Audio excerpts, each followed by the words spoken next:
sumbernya tidak valid. Carilah ke sumber yang benar. Tanyalah ke dokter-dokter ahli yang memang mengetahui tentang informasi vaksin.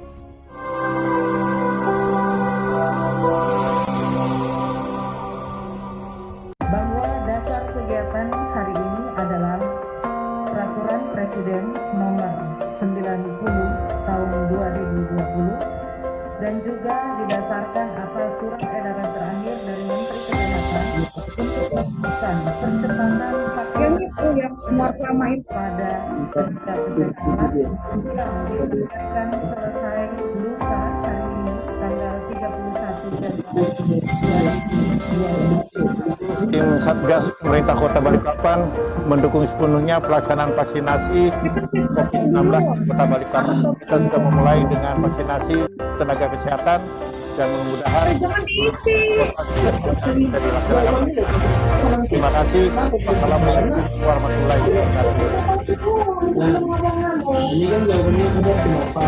Ini jawabannya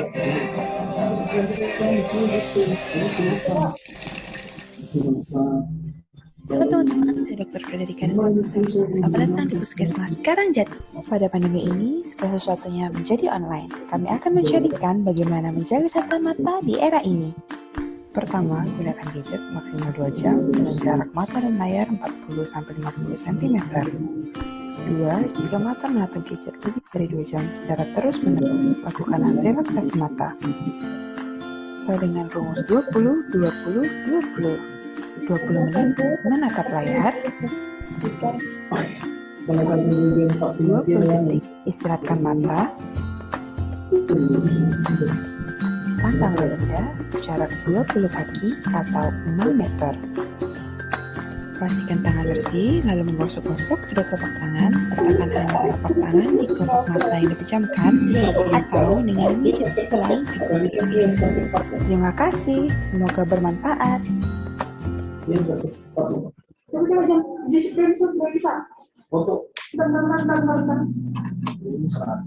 40 sama 60 satu soal poinnya 20 berarti 5 soal.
Nggak ada.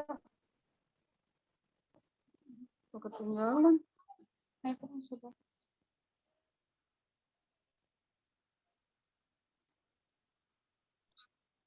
Mana suaranya, Pak? Assalamualaikum.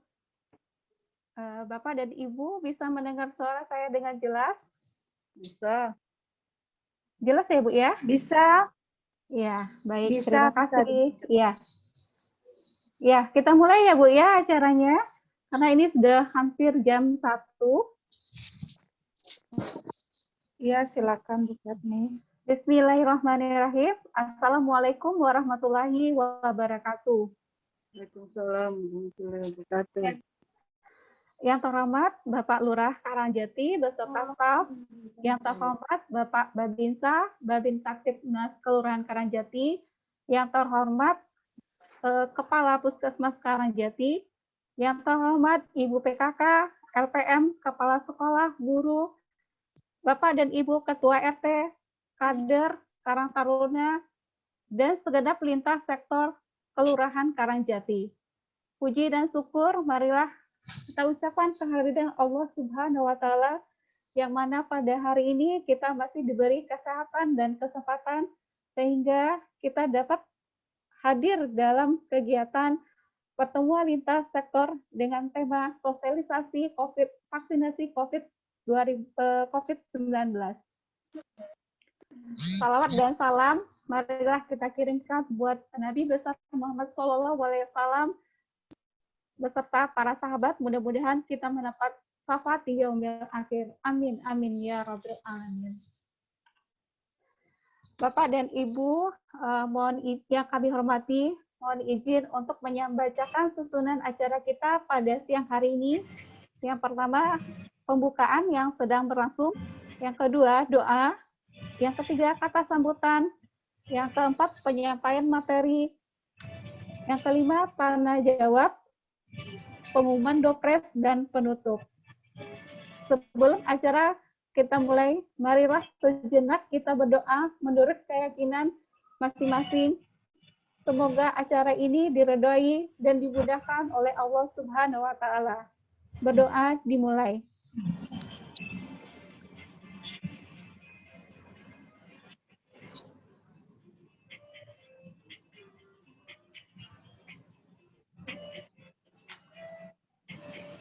Berdoa selesai.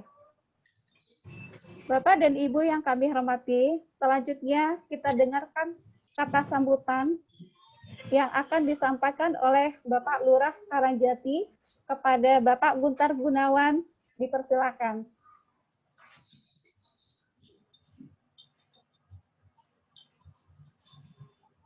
Assalamualaikum warahmatullahi wabarakatuh. Waalaikumsalam warahmatullahi wabarakatuh. Kedengaran ya suaranya ya? Dengaran Pak, aman. Oke, langsung saja mempersingkat waktu. Alhamdulillah masih diberikan kesehatan kita untuk dapat bersama berkumpul kembali walaupun secara virtual.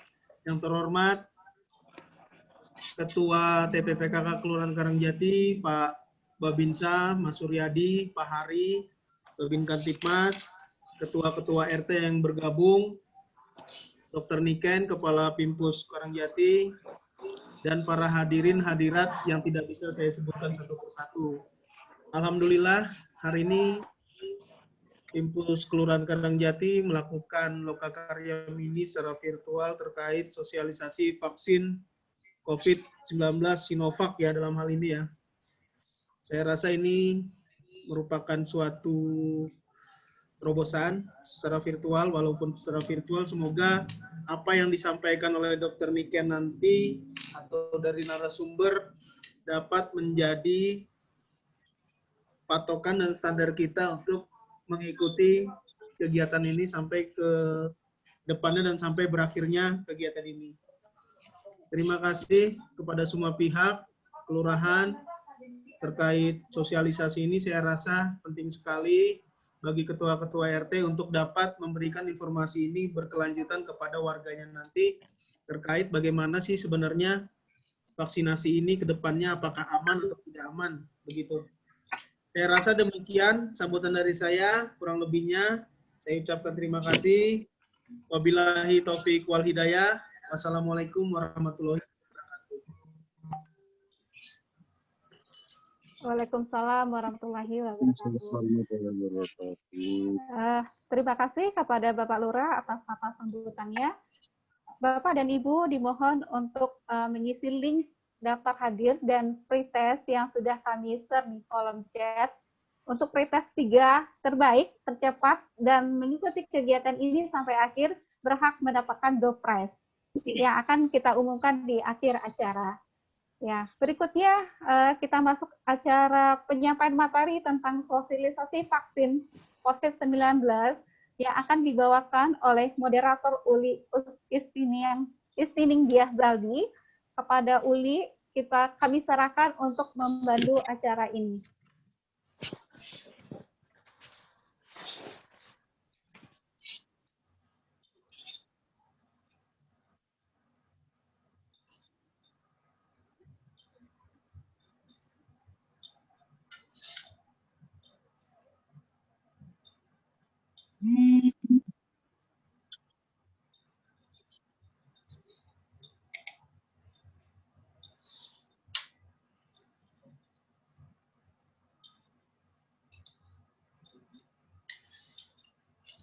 Nggak ada suaranya, Uli.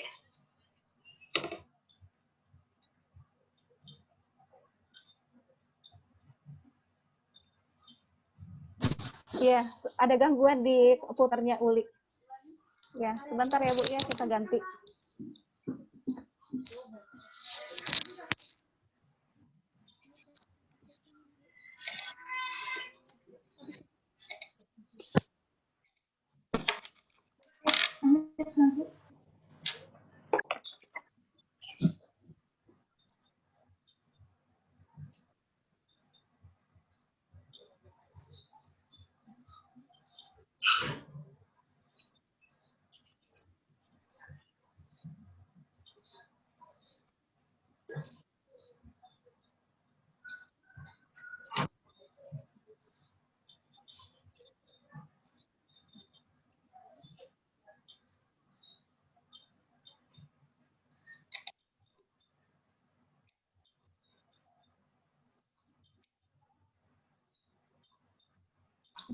Mohon maaf Ibu, ada gangguan dari komputer ini. Kita pindah.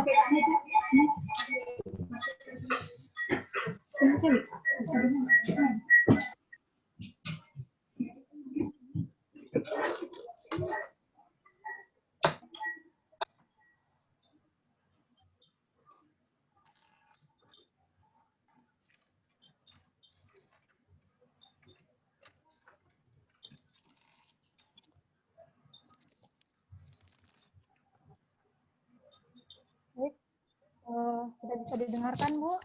Ya, sudah, Uli. Bismillahirrahmanirrahim. Assalamualaikum warahmatullahi wabarakatuh.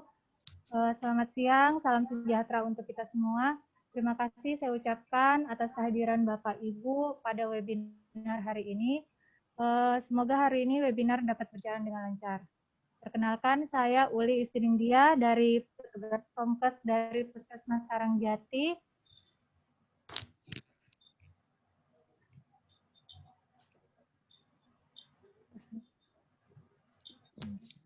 Hari ini alhamdulillah kita diberikan kesempatan untuk mendengarkan langsung pemaparan materi dari seorang narasumber yang pada hari ulang tahun Balikpapan kemarin baru saja mendapatkan penghargaan sebagai warga berprestasi bidang kesehatan, yaitu Dr. Niken Dayu Anggreni.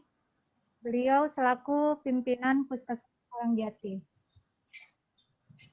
Baik, saya harap Bapak Ibu sudah siap ya untuk membahas tema hari ini, yaitu kupas tuntas vaksinasi COVID-19.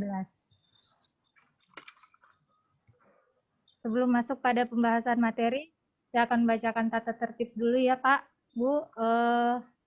Yang pertama, sesi pertama yaitu pemaparan materi dari Dr. Niken selama 60 menit. Yang kedua yaitu tanya jawab dan diskusi selama 30 menit. Jika Bapak Ibu ada pertanyaan, silakan menuliskan di kolom komentar. Jika ingin bertanya langsung, bisa menekan raise hand dan menunggu untuk disilahkan. Baik, selanjutnya untuk penyampaian materi, saya serahkan kepada Dr. Niken.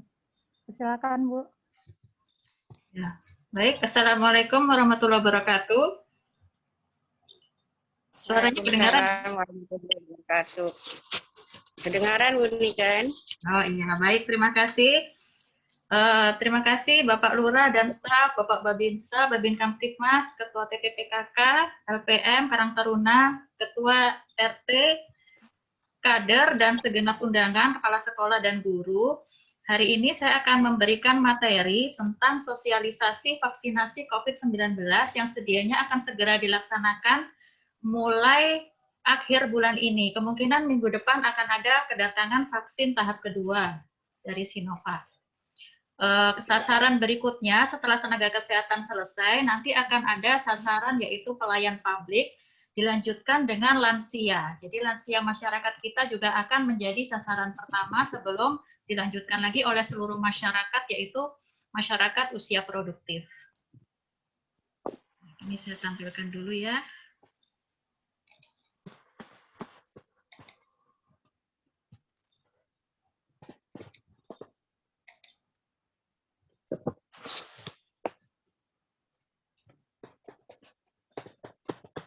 Ini kelihatan ya Bapak Ibu ya layarnya. Ya, jadi sekedar pembukaan dulu, kita tahu bahwa situasi COVID di Indonesia saat ini, update kemarin, jumlah terkonfirmasi 1.200.000 orang, 1.200.000 orang, dengan kasus yang masih aktif adalah 159.000. Sasaran vaksinasi kita berharap dari 260 juta penduduk Indonesia yang divaksin adalah 181 juta penduduk bisa tervaksin semua. Untuk sasaran pertama kemarin, tenaga kesehatan sejumlah 1.400.000 orang yang sudah divaksin adalah sudah lebih dari 1 juta. Yang belum divaksin rata-rata adalah yang tidak bisa divaksin karena berbagai alasan seperti biasanya penyintas kalau tenaga kesehatan, juga yang punya penyakit yang tidak bisa divaksin saat ini seperti hipertensi dan lain-lain.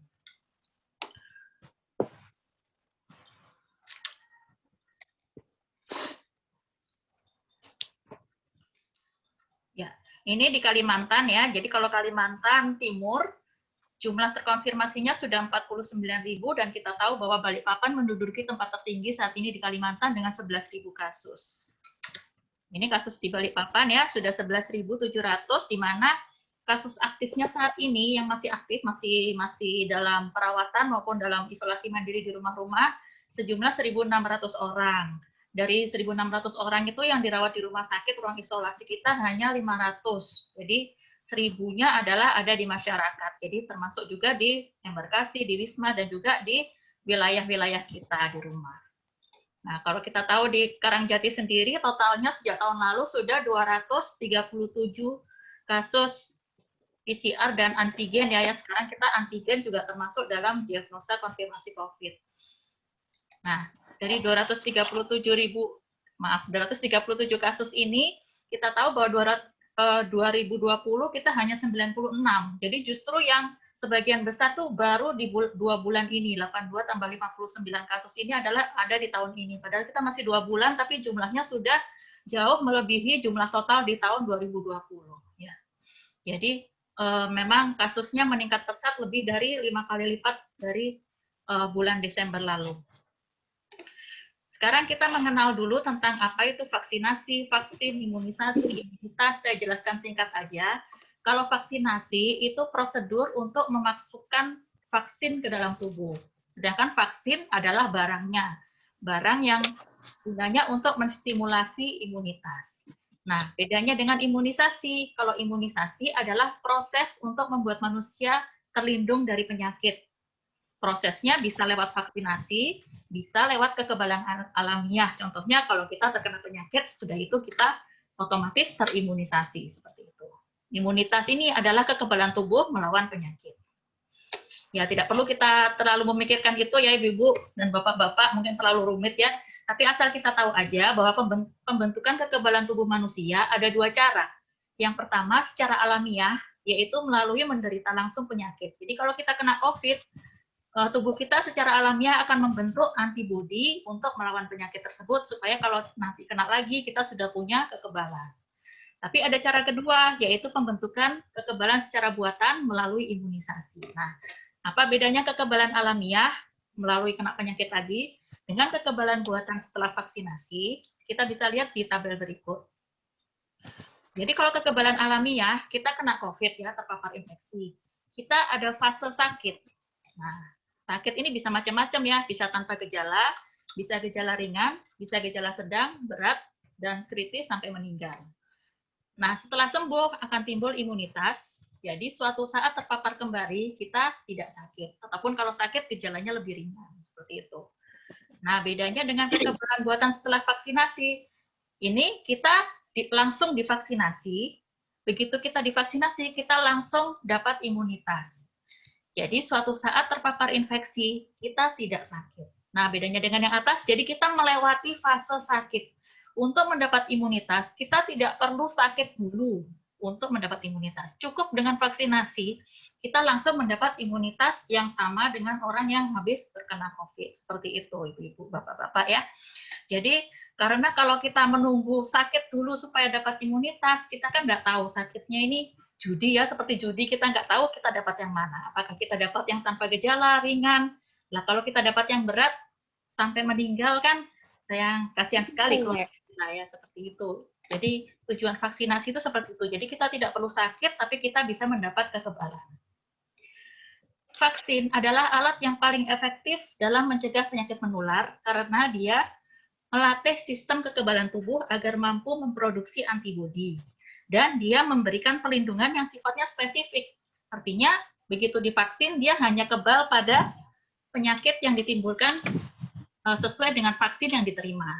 Contoh, kita kalau bayi kan biasanya sudah diberikan imunisasi lengkapnya kayak DPT, campak, dan sebagainya. Itu ya dia hanya melindungi penyakit-penyakit yang divaksin tersebut. Jadi kalau vaksin campak, dia hanya melindungi penyakit campak. Vaksin DPT, dia hanya melindungi penyakit difteri, pertusis, tetanus. Itu juga dengan vaksin COVID, dia hanya melindungi penyakit COVID. Jadi hanya spesifik penyakit tertentu, tapi perlindungannya lebih tinggi dibanding kalau kita cuma seperti obat-obatan, jamu-jamuan, dan lain-lain. Itu kekebalan umum tidak spesifik. Kayak gitu. Jadi kekebalannya lebih spesifik dan spesifik hanya untuk penyakit tersebut. Kerja imunisasi, dia akan membuat tubuh kita mengenali, melawan, dan mengingat. Mengenali, jadi tubuh kita akan mengenali virus, bakteri, pembawa penyakit. Melawan, karena dia sudah mengenali, dia bisa tahu bagaimana caranya melawan dengan memproduksi antibodi. Dan mengingat penyakit, dengan mengingat bagaimana dulu dia bisa melawan penyakit tersebut. Gampangnya gini, Ibu, Bapak-Bapak ya. Misalnya, seperti kita ketemu sama singa gitu ya. Singa itu kan ya bertaring, kukunya tajam. Kita kalau melawan singa kan belum tentu kita bisa menang ya, karena kita baru kenal sama singa. Jadi ada kemungkinan kita mati, ada kemungkinan kita luka-luka, luka berat, luka ringan. Mungkin kalau kita kebetulan orangnya hebat gitu ya, singanya bisa mati, jadi kita sehat-sehat aja, bisa juga seperti itu. Nah, tujuan vaksin ini, dia itu memberikan kita singa yang sudah mati. Jadi bukan singa yang masih hidup, yang masih kuat. Dia memberikan kita singa yang sudah mati, jadi kita bisa tahu, kita mengenali singa itu. Oh, singa itu ternyata giginya runcing, kukunya tajam. Jadi suatu saat kita ketemu singa beneran, kita sudah tahu bagaimana cara melawannya. Seperti itu tujuan vaksinasi. Jadi mengenali, melawan, dan mengingat. Tubuh kita akan ingat bagaimana cara melawannya. Jadi suatu saat ketemu penyakit itu beneran, kita sudah tahu cara melawannya. Seperti itu. Nah, mengapa kita perlu imunisasi? Pertama, imunisasi menurunkan kesakitan dan kematian akibat COVID. Kedua, mendorong terbentuknya herd immunity. Kita sering dengar ya, kekebalan kelompok atau herd immunity. Ini yang paling penting tujuan kenapa kita harus vaksinasi minimal 70% penduduk. Kemudian yang ketiga, melindungi dan memperkuat sistem kesehatan secara menyeluruh. Dan yang keempat, menjaga produktivitas dan meminimalkan dampak sosial ekonomi. Nah, ini saya jelaskan sedikit, mungkin banyak sudah tahu juga, tapi mungkin yang belum tahu, saya jelaskan kenapa sih kita harus ada herd immunity untuk melawan COVID-19 ini. Nah, kita lihat di gambar yang pertama, warna biru ini orang-orang yang tidak diimunisasi tapi masih sehat. Ya, ini contohnya Bapak Ibu sekalian semua kan rata-rata belum diimunisasi ya, kecuali yang tenaga kesehatan mungkin ada yang sudah ya. Jadi rata-rata Bapak Ibu sekalian sekarang berwarna biru, tidak diimunisasi tapi masih sehat. Nah, kalau yang warna kuning adalah yang diimunisasi dan sehat. Ini contohnya saya, kalau saya sudah diimunisasi. Nah, kalau yang merah, ini warga kita yang tidak diimunisasi, kemudian kena COVID, sakit, dan dia bisa menularkan ke orang lain. Ini kita ambil contoh RT aja ya, RT misalnya yang dekat aja RT 1, contoh aja nih ya Pak ya, RT 1 contohnya. Di RT 1 sebagian besar ya memang tidak ada yang diimunisasi sekarang. Kemudian ada 2 orang yang terkena COVID. Nah, sebentar aja RT 1 akan jadi wabah COVID. Jadi hampir semua orang bakal tertular. Jadi mungkin yang nggak sakit cuma beberapa orang yang imunitasnya kuat, mungkin ya kebetulan orangnya hebat gitu ya. Jadi sebagian besar akan sakit seperti ini. Nah, sekarang kita lihat gambar kedua. Kalau yang sudah diimunisasi hanya sebagian kecil, cuma berapa orang ini yang diimunisasi. Ya, jadi sebagian besar tidak diimunisasi. Mungkin yang diimunisasi ini cuma baru tenaga kesehatan ya, jadi cuma sedikit. Kemudian ada 2 orang yang kena COVID, tetap aja RT 1 ini bakalan harus di lockdown, harus ditutup ya, karena penyebarannya sangat luas, tidak bisa dikendalikan. Karena yang divaksinasi cuma sedikit, jadinya yang kebal ya cuma sedikit. Nah, sekarang kita lihat di gambar ketiga, ini yang kita harapkan. Kita harapkan imunisasi bisa lebih dari 70% warga diimunisasi, seperti ini, kuning semua. Jadi hampir semua diimunisasi. Mungkin ada beberapa yang nggak bisa diimunisasi, contohnya yang orang tua yang beresiko, yang punya penyakit beresiko, orang yang lagi kanker gitu. Atau anak-anak juga kan sekarang belum bisa diimunisasi. Memang ada beberapa orang yang tidak diimunisasi. Nah, kemudian ada 2 orang yang kena COVID. Nah, paling yang ketularan yang kebetulan dekat di sini ya, kebetulan tetangganya, ini aja. Tapi yang ini tidak kena karena dia dilindungi oleh tetangga-tetangganya yang sudah diimunisasi. Ya, jadi yang anak-anak, yang lansia punya penyakit beresiko, orang-orang yang punya penyakit jantung yang memang tidak bisa diimunisasi, nggak apa-apa, dia tetap dilindungi oleh lingkungannya yang punya herd immunity, itu kekebalan kelompok. Jadi orang yang diimunisasi dia tidak hanya melindungi dirinya, dia juga melindungi lingkungannya. Dia melindungi orang-orang yang tidak bisa diimunisasi, contohnya anak-anak, karena memang belum ada vaksin untuk anak-anak yang masih diteliti. Jadi vaksin itu seperti kita pakai payung ya Bapak Ibu. Jadi orang kalau kita pakai payung kan payung besar, dia bisa melindungi kita. Kalau ada hujan kita bisa nggak kena. Tapi payung itu juga bisa ikut melindungi orang-orang yang bisa nyela-nyela ya, anak-anak kita ikut terlindungi dia. Nah, jadi bisa nggak kena juga. Tapi kalau yang pakai payung cuma sedikit, ya pasti banyak yang kena COVID ya. Jadi seperti itu. Jadi kita harapkan kita bisa semuanya berpartisipasi dalam herd immunity ini. Karena percuma kalau kita yang divaksin cuma sebagian kecil, apalagi kurang dari 30%. Jadi tetap aja COVID ini nggak akan selesai-selesai. Kalau kita bisa memvaksin warga kita lebih dari 70%, jadinya penyebaran COVID itu akan susah. Akhirnya seperti ini. Begitu yang sakit ini sembuh, ya sudah COVID-nya hilang. Lama-lama COVID akan hilang dari muka bumi. Karena dia nggak bisa menyebar. COVID itu nggak hilang-hilang itu karena dia terus menyebar. Seperti itu.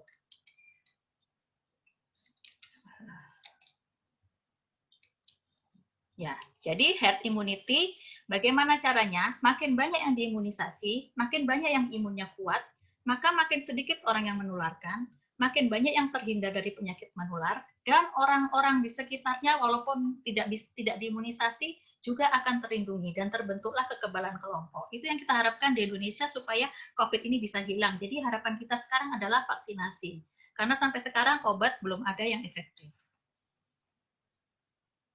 Baik, sekarang tahapan vaksinasi ini sudah dipikirkan oleh pemerintah bagaimana tahap-tahapnya karena kita tidak bisa langsung semua masyarakat diimunisasi karena kita pemesanan vaksinnya di seluruh dunia ini rebutan ya.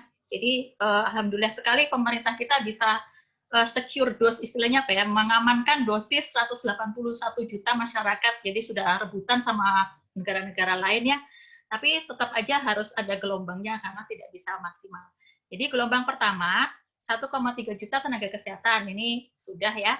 Nanti di akhir bulan kemungkinan akan ada 17,4 juta petugas publik dilanjutkan oleh lansia. Kita harapkan di April semua ini terlayani imunisasinya. Nanti gelombang 2 mulai April sampai Maret 2022, sebenarnya diharapkan pemerintah sih tahun ini selesai ya. 63,9 juta masyarakat rentan dan dilanjutkan 77,4 juta masyarakat lainnya dengan pendekatan klaster. Nah, yang kita harapkan sekarang adalah petugas publik dan lansia dulu. Nah, sekarang tentang vaksin ini, mungkin banyak yang info-info yang beredar kurang bisa dipertanggungjawabkan ya, katanya vaksin ini, vaksin ini itu, kayak gitu ya. Tapi jangan khawatir, pemerintah sudah memilihkan vaksin yang aman dan efektif untuk kita.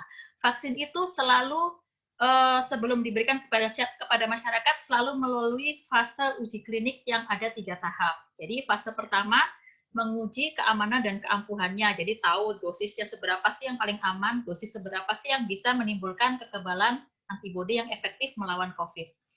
Kemudian ada fase 2 menguji keamanan dan efikasi. Mungkin sering dengar juga ini efikasi ya. Kemudian fase 3-nya mengetahui apakah ada efek samping yang jarang terjadi. Nah, kalau sudah fase 1, 2, dan 3 ini lulus, otomatis vaksin tersebut layak dan aman untuk diberikan pada masyarakat. Nah, Kementerian Kesehatan kita sudah ada menetapkan 6 jenis vaksin yang akan digunakan di Indonesia. Tapi sementara ini yang sudah diimpor baru Sinovac ya. Nanti akan ada 6 jenis vaksin, yaitu Bio Farma, AstraZeneca, Sinovac, Moderna, dan Pfizer. Nah, ini ya, ini timeline-nya aja. Sinovac yang paling banyak memang Sinovac, 125 juta dosis, dan ada opsi tambahan masih dipesan 100 juta dosis. Nanti ada Novavax, AstraZeneca, tapi ini sedikit aja. Pfizer itu juga sedikit karena memang kesusahan ini transportasinya harus menggunakan freezer yang minus 70 derajat. Nah, sekarang saya jelaskan singkat aja apa itu efikasi, efektivitas yang sering kita dengar di berita ya. Jadi efikasi itu besarnya kemampuan vaksin mencegah penyakit dan menekan penularan pada individu pada hasil uji klinik.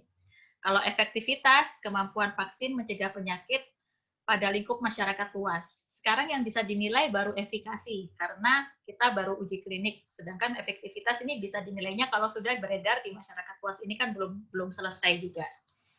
Nah, mungkin kita sudah sering dengar juga, Sinovac, ada beberapa uji klinik dilakukan di Turki, dia efikasinya 91%, di Brasil 78%, di Indonesia 65%. Kalau dibandingkan beberapa vaksin lain, Pfizer, efikasinya 95%, AstraZeneca ada yang 62, ada yang 90, Moderna 94%, Sputnik 95%. Semua itu sudah memenuhi syarat, karena syarat WHO adalah efikasi harus lebih dari 50%. Jadi seluruh vaksin yang dipilih pemerintah ini semuanya sudah memenuhi syarat. Ya, seperti itu ya. Kita lihat Sinovac ya yang akan diberikan nanti, efikasinya adalah adalah 65%. Ya, artinya 65% ini apa?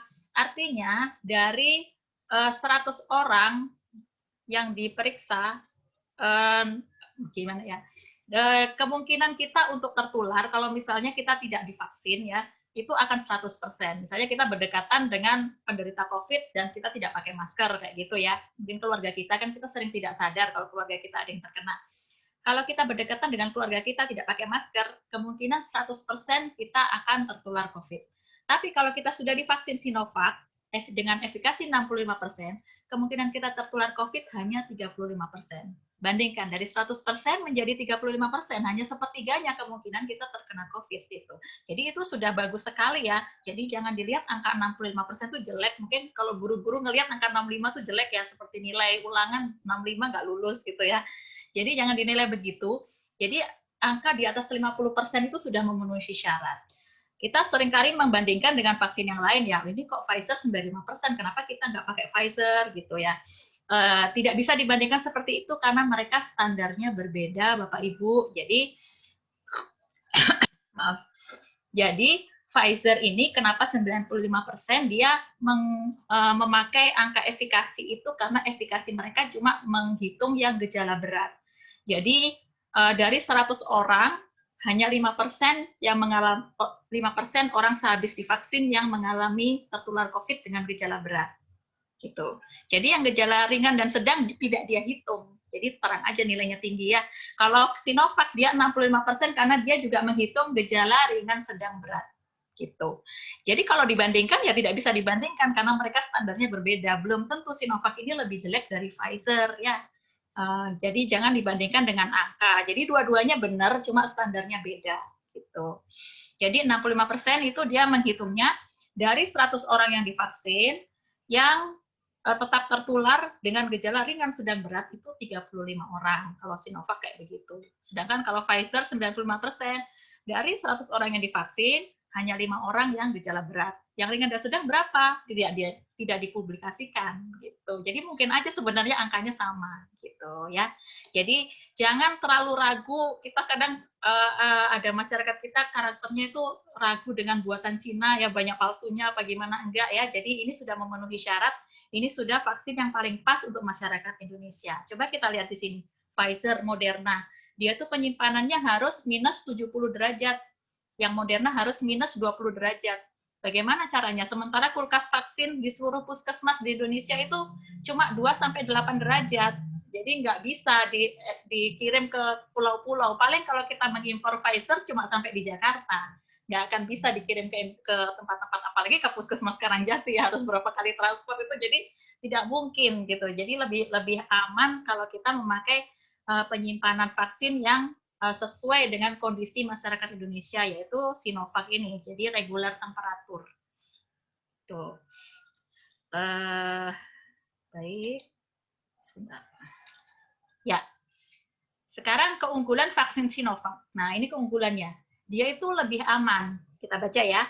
Walaupun efikasinya lebih rendah, keunggulan vaksin Sinovac ada di aspek keamanan. Hanya 0,1 sampai 1% relawan yang mengalami efek samping berat. Ya, jadi efek samping berat itu efek samping setelah disuntik dia mengalami efek samping, di mana efek sampingnya dia mengganggu aktivitas dia sehari-hari. Misalnya kalau panas dia sampai nggak bisa kerja gitu loh, bukan efek samping cuma panas-panas sebentar. Jadi sampai nggak bisa kerja, mungkin sampai bed rest kayak gitu. Itu hanya 0,1 sampai 1% saja. Gitu. Sedangkan kita lihat kalau misalnya Moderna, Pfizer dan lain-lain ini yang merek-merek lain, efek samping beratnya, ini contoh Moderna 4,1%, Pfizer 1,5%, tinggi sekali loh itu. Jadi kalau 100 orang, 4 orangnya efek samping berat ya, harus ngamar di rumah sakit. Jadi itu angka yang sangat tinggi. Banyak yang alergi juga Pfizer dan Moderna ini. Jadi pemerintah sudah memikirkan dengan dengan ratusan juta masyarakat ini, angka segini sangat kecil ya. Jadi kita lebih baik kita memilih vaksin yang paling aman untuk masyarakat Indonesia, walaupun efikasinya ya tidak bisa dibandingkan juga kayak gitu. Jadi yang bisa dikirim ke seluruh masyarakat Indonesia dan paling aman untuk masyarakat Indonesia itu adalah Sinovac. Jadi ini sudah dipikirkan oleh pemerintah bahwa masyarakat Indonesia diberikan vaksin yang paling aman dan paling efektif, sudah memenuhi persyaratan. Ya. Vaksin ini sudah mendapat izin BPOM ya, dengan EUA atau Emergency Use Authorization. Ini semua vaksin COVID semua di dunia memakai izin EUA semua ya. Jadi sama aja mau vaksin jenis apapun, semua izinnya yang sudah beredar adalah izin EUA, sama juga BPOM juga. Jadi dengan izin itu bisa dipastikan vaksin tersebut aman, ampuh, stabil, dan efisien dari segi biaya. Nah, ini mungkin banyak yang menanyakan juga, vaksin ini sudah suci dan halal ya, sudah ada fatwa MUI, ini bisa cari di internet ya, fatwa nomor 2 tahun 2021 yang menyatakan bahwa vaksin Sinovac sudah suci dan halal. Ini sampai sekarang baru Sinovac yang mendapatkan fatwa MUI suci dan halal. Jadi kita berterima kasih sekali ya pada usaha pemerintah kita sampai mengirim kader MUI, LPPOM, orang LPPOM MUI ke Cina sana mengawasi pembuatan vaksin Sinovac. Jadi benar-benar diawasi, dipastikan bahwa bahan-bahan yang digunakan dan proses pembuatannya itu tidak menggunakan bahan-bahan yang tidak halal. Ya, bayangkan ya pemerintah sampai segitunya. Negara tetangga kita Malaysia aja nggak sampai segitunya ya, mereka terima aja vaksin apa aja ya, difatwakan karena memang darurat kan, difatwakan darurat. Sementara pemerintah kita sampai mengawasi sampai ke proses pembuatannya di sana. Jadi dipastikan kalau itu suci dan halal gitu. Nah, ini apa aja sih kandungan vaksin? Kadang banyak yang curiga sama kandungan vaksin. Kandungan vaksin nggak macam-macam, nggak ada isinya yang macam-macam. Isinya cuma 4 bahan. Bahan pertama adalah antigen. Antigen ini virusnya yang sudah mati. Vaksin Sinovac ini berasal dari virus yang sudah mati ya, Bapak Ibu ya. Jadi bukan virus hidup yang dilemahkan, bukan. Ini adalah virus mati. Yang kedua adalah adjuvan. Adjuvan ini bahan namanya aluminium. Ya, kalau kita tahu obat mah itu kan aluminium hidroksida, itu bahan yang aman sekali. Jadi obat mah aja kita termasuk obat yang paling aman ya, kita minum banyak pun asal ya nggak sampai 10 tablet sehari ya. Itu aman aja untuk tubuh karena langsung dieliminasi. Jadi tujuannya adjuvan itu dia meningkatkan respon imun. Jadi antigennya cukup dengan setengah cc dosis, dia sudah menimbulkan antibodi untuk seluruh tubuh. Jadi nggak perlu dosis banyak-banyak. Itu dia adjuvan, tujuannya adjuvan. Kemudian ada stabilisator, ini fosfat ya, untuk melindungi vaksin selama penyimpanan dan saat didistribusikan. Jadi mempertahankan pH-nya vaksin. Kemudian pengawet. Kalau pengawet ini di vaksin lain ya, kebetulan vaksin Sinovac kita yang dosisnya 1:1 tidak ada pengawetnya. Tapi suatu saat kemungkinan akan ada jenis vaksin Sinovac yang dosisnya 1 vial isi 10, itu kemungkinan dikasih pengawet karena untuk banyak orang. Tapi jangan khawatir, pengawetnya pun dengan dosis yang sangat jauh di bawah standar keamanan BPOM ya, jadi sudah aman, tidak menimbulkan efek pada tubuh kita. Yang disuntikan hanya setengah cc, sedikit sekali ya. Ini kelompok yang ditanyakan sering ya, ini kelompok masyarakat mana yang tidak bisa diberikan vaksin Sinovac. Mungkin sudah beredar yang ini ya 16 kriteria, tapi ini kriteria lama, barusan sudah beredar aturan baru bahwa ada beberapa ini yang diperbolehkan. Contohnya punya riwayat konfirmasi COVID, kalau sudah lebih 3 bulan masih boleh divaksin. Ya, wanita hamil tetap tidak boleh, tapi kalau menyusui boleh. Ya, tekanan darah dulu kan 140 nggak boleh, sekarang batasnya 180. Jadi yang punya hipertensi, asal waktu datang ke tempat vaksin tensinya nggak lebih dari 180, boleh divaksin. Jadi tidak berbahaya. Kemudian kalau mengalami gejala ISPA bukan tidak boleh, tapi tunda, karena takutnya dia lagi terkena infeksi COVID ya. Jadi tunda. Atau ada anggota keluarga serumah yang kontak erat sedang dalam perawatan COVID, itu juga tunda. Yang lain-lain, penyakit jantung, ini akan ada rekomendasi dari dokternya ya. Jadi kalau penyakit jantung, kanker yang sedang dalam terapi, kemudian penyakit-penyakit autoimun, itu sementara ditunda menunggu rekomendasi dari penyakit dalam. Tapi kalau penyakit-penyakit yang seperti diabetes mellitus, ini sekarang boleh asal dia minum obat teratur. Jadi tidak apa-apa.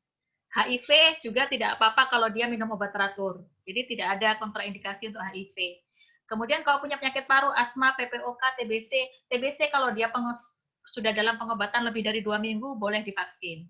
Asma dan PPOK kalau nggak lagi kumat boleh divaksin. Ya, jadi semakin banyak yang bisa divaksin dan sudah dibuktikan oleh rekomendasi ITAGI bahwa itu aman. Ya, ini ya surat edaran terbarunya. Jadi kelompok lansia sekarang boleh divaksin, usia di atas 60 tahun. Nanti ada syarat-syarat tertentu, lansia mana yang boleh dan tidak boleh, nanti ditentukan oleh dokter pada saat screening. Ini hipertensi, syaratnya 180/110 pada saat divaksin. Jadi sebelum divaksin ditensi dulu, asal tensinya di bawah itu, yang hipertensi pun boleh divaksin. Diabetes juga, kalau lagi minum obat, nggak ada komplikasi akut, ya seperti lagi benar-benar gula darahnya tinggi banget, itu boleh divaksin. Penyintas kanker, oh ya kanker, kalau kanker itu yang tidak boleh yang lagi dalam pengobatan ya, seperti lagi kemoterapi, kankernya masih aktif itu. Tapi kalau dia sudah penyintas, sudah selesai, misalnya habis operasi kanker 3 bulan yang lalu, boleh divaksin. Penyintas COVID pun kalau sudah lebih dari 3 bulan boleh divaksin, dan ibu menyusui juga boleh divaksin karena vaksinnya tidak masuk ke ASI ya, jadi boleh. Nah, akan ada pemeriksaan sebelum diberikan vaksin, yaitu suhu. Kalau suhunya lebih dari 37,5 ditunda sampai sembuh, karena khawatirnya dia lagi terinfeksi COVID atau apa. Kemudian yang kedua adalah tekanan darah. Kalau tekanan darahnya 180, kami beri kesempatan untuk istirahat 30-60 menit. Tapi kalau masih tinggi ya ditunda, kita kasih terapi antihipertensi, mungkin bisa ditunda sekitar 2 minggu lagi untuk divaksin. Jadi sebenarnya hipertensi bukan kontraindikasi vaksin, cuma pada saat diperiksa pada waktu sebelum vaksin aja, kalau dia lagi tinggi, terapi dulu seperti itu. Penyakit paru juga tadi ya, bisa diberikan kalau lagi terkontrol. Kalau lagi nggak sesak, boleh orang asma divaksin, boleh. Kecuali kalau dia lagi kumat asmanya, ya baru ditunda dulu. Gitu. Ditunda ya, bukan tidak diberikan. HIV, lagi minum obat, boleh divaksin. Jadi ini vaksinnya tidak berbahaya untuk orang HIV. Karena ini vaksin mati, bukan vaksin hidup. Yang nggak boleh buat HIV itu ataupun orang-orang dengan penyakit imunokompromis itu vaksin yang hidup ya. Vaksin yang seperti vaksin campak, vaksin polio, ya vaksin yang isinya adalah vaksin hidup yang dilemahkan, itu yang tidak boleh. Tapi kalau ini vaksin mati untuk HIV yang dalam kondisi minum obat teratur boleh. Epilepsi juga boleh asal dia nggak lagi kejang, nggak mungkin dia lagi kejang dia ini minta vaksin ya. Diabetes mellitus lagi minum obat boleh. Hamil, kalau hamil ditunda karena memang tidak ada penelitian untuk ibu hamil ya, kita kan khawatir ada apa-apa, jadi lebih baik ditunda saja. Tapi orang menyusui boleh. Ya. Sebenarnya kalau vaksin mati, pengalaman vaksin sebelumnya, vaksin mati untuk ibu hamil pun sebenarnya boleh, seperti vaksin TT, DTT itu kan vaksin mati, itu boleh untuk ibu hamil. Cuma karena ini belum ada penelitiannya, pemerintah sangat berhati-hati sekali ya. Jadi yang tidak ada penelitiannya di uji klinik lebih baik tidak usah. Jadi ibu hamil tunda saja sampai melahirkan. Di melahirkan walaupun dia menyusui boleh divaksin. Nah, ini kalau alergi obat, mungkin ada bapak ibu yang alergi obat, alergi amox, alergi apa, itu jangan khawatir. Biasanya tidak menimbulkan alergi. Cuma kalau misalnya ada setelah divaksin pertama ada alergi berat, maka tidak bisa divaksin kedua karena alergi ini nggak bisa diprediksi ya. Tapi kalau alergi obat rata-rata tidak menimbulkan alergi pada saat vaksin. Jadi tetap divaksin saja. Nah, sekarang pertanyaan ini nih, apakah tetap perlu divaksin kalau sudah pernah kena COVID? Ya, misalnya penyintas-penyintas ya kan sudah banyak warga kita yang pernah kena COVID. Nah, ya, tetap perlu divaksin karena ada resiko reinfeksi dengan keluhan yang lebih berat. Jadi orang yang sudah kena COVID, pertamanya tanpa gejala, bisa aja 3 bulan kemudian dia kena COVID lagi dengan gejala lebih berat. Karena imunitasnya di awal itu tidak maksimal, karena mungkin viral load, konsentrasi virusnya sedikit. Jadi antibodi yang ditimbulkan juga sedikit. Jadi disarankan penyintas kalau sudah lebih dari 3 bulan, silakan divaksin saja. Ya. Nah, apakah aman bila orang yang sudah terkena COVID mendapat vaksin? Aman ya. Jadi jangan khawatir kalau sudah pernah kena COVID terus divaksin nanti COVID lagi. Enggak ya. Jadi vaksin ini tidak menimbulkan COVID lagi gitu katanya. Jadi ini adalah virus mati. Jadi yang mati nggak mungkin hidup lagi ya. Nggak kayak zombie ya. Kalau zombie mati hidup lagi. Jadi yang sudah mati tidak akan hidup lagi. Jadi dia tidak akan menimbulkan PCR jadi positif itu enggak. Kalau tes antibodi RDT jadi reaktif itu betul karena memang itu yang diinginkan, itu yang diharapkan dari vaksin menimbulkan antibodi reaktif. Tapi kalau PCR tes antigen nggak mungkin dia jadi positif. Kalau dia positif setelah vaksin itu pasti karena memang sebelumnya dia sudah terinfeksi gitu. Selanjutnya, bagaimana dengan orang yang kontak dengan pasien COVID ya, kontak erat yang dalam satu rumah lagi ada yang COVID nih. Nah, kontak dengan orang yang sedang dalam pemeriksaan, terkonfirmasi atau sedang dalam perawatan karena COVID dalam 14 hari terakhir. Misalnya ada keluarga saya serumah yang lagi terinfeksi. Nah, kita lihat apakah ada gejala demam, batuk, pilek, sesak nafas di 7 hari terakhir. Kalau ada, ditunda 14 hari ya. Takutnya dia juga sebenarnya terinfeksi. Tapi kalau nggak ada, boleh diberikan untuk kontak erat.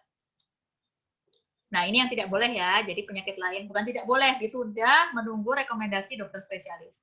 Jadi yang tidak boleh hanya penyakit jantung, penyakit ginjal kronis yang lagi cuci darah, sama penyakit hati atau liver. Kalau ingin divaksin, silakan ke konsultasi ke dokter penyakit dalamnya yang merawat, rekomendasi boleh atau tidak. Gitu. Khusus 3 penyakit ini. Kemudian kanker yang sedang dalam pengobatan, mohon maaf belum bisa diberikan, baru bisa diberikan setelah sembuh. Kemudian yang mendapatkan pengobatan gangguan pembekuan darah, defisiensi imun, penerima produk darah, ini ditunda dan dirujuk ya. Kalau yang ini jelas ya, kalau penyakit seperti lupus, defisiensi imun, bukan HIV ya, kalau HIV enggak. Penyakit-penyakit imunokompromis itu ditunda dan dirujuk dulu. Jadi tergantung sama rekomendasi dari dokter spesialis. Tapi kalau penyakit seperti hipertensi, diabetes mellitus, saya bilang tadi ya, dalam pengobatan boleh, asal tensinya nggak lebih dari 180. Nah, vaksin nanti ada 2 dosis ya, jadi jangan cuma 1 kali suntik langsung aman, gitu sudah. Enggak, harus 2 kali suntik. Jadi, memiliki 2 dosis yang disuntikkan dengan interval 2 minggu, 14 hari. Tapi kalau untuk lansia beda ya, kalau lansia selanya nanti 28 hari. Kalau untuk usia produktif 2 minggu, jadi 14 hari. Jadi dosis pertama hari ke-0, dosis kedua hari ke-14. Dosis pertama itu untuk mengenalkan vaksin dan kandungan yang ada di dalamnya pada sistem kekebalan tubuh dan memicu respon kekebalan awal. Jadi nanti grafiknya hanya seperti gunung gitu ya. Gunung habis itu turun lagi. Jadi nggak cukup. Setelah 14 hari dia akan hilang lagi kalau tidak di booster. Harus ada booster dosis kedua untuk menguatkan respon imun yang telah terbentuk sebelumnya. Jadi setelah dosis pertama, nanti seperti gunung gitu grafiknya, dikasih dosis kedua, dia akan jadi gunung tinggi yang tidak melandai. Jadi langsung naik, gitu, naik dan bertahan selama beberapa bulan. Jadi itu yang diharapkan. Jadi jangan hanya berhenti di dosis pertama, dosis keduanya harus didapat juga ya Bapak Ibu. Nah, kapan sih kekebalan pasca disuntik vaksin? Ya, hari ke-0, dosis vaksin pertama, Di hari ke-7 imunitasnya baru mulai terbentuk. Hari 7 nih ya, hari ke-7. Kemudian hari ke-14 akan ada dosis kedua, baru hari ke-28 imunitas penuh tercapai. Jadi imunitas penuh tercapainya tuh 14 hari sesudah dosis kedua gitu. Jadi tidak langsung tercapai. Jadi kalau jangan heran kalau misalnya ada yang hari ke-0 divaksin, terus hari ketiga, loh saya kok masih terinfeksi COVID? Ya, itu memang belum terbentuk imunitasnya gitu. Jadi imunitasnya baru terbentuk di hari ke-28. Kemudian prediksinya berapa lama kekebalannya? Nah, ini yang belum bisa diprediksi. Jadi mayoritas orang yang diberikan vaksin, kadar antibodinya lebih tinggi dibanding orang yang sembuh dari COVID secara alami, dibanding penyintas ya. Jadi dengan vaksin itu karena vaksin dosisnya stabil ya, sementara kalau penyintas kan kuman yang masuk kita nggak tahu jumlahnya berapa, ada yang sedikit, ada yang banyak, jadi respon antibodinya beda-beda. Sementara kalau vaksin sudah diatur dosisnya sekian, jadi diharapkan respon antibodinya adalah sekian. Nah, masa kekebalannya diharapkan kalau dengan vaksin lebih tinggi dan lebih lama dibanding infeksi alami. Tapi tetap harus ada penelitian, cuma penelitiannya belum karena vaksinnya aja baru selesai bulan November, uji klinisnya baru selesai bulan November ya, jadi baru 3 bulan. Tapi setelah 3 bulan dipantau itu masih tinggi, 99% masih tinggi imunitasnya. Kita sih berharap, ada yang bilang 6-8 bulan minimal masih tinggi kekebalan setelah divaksin.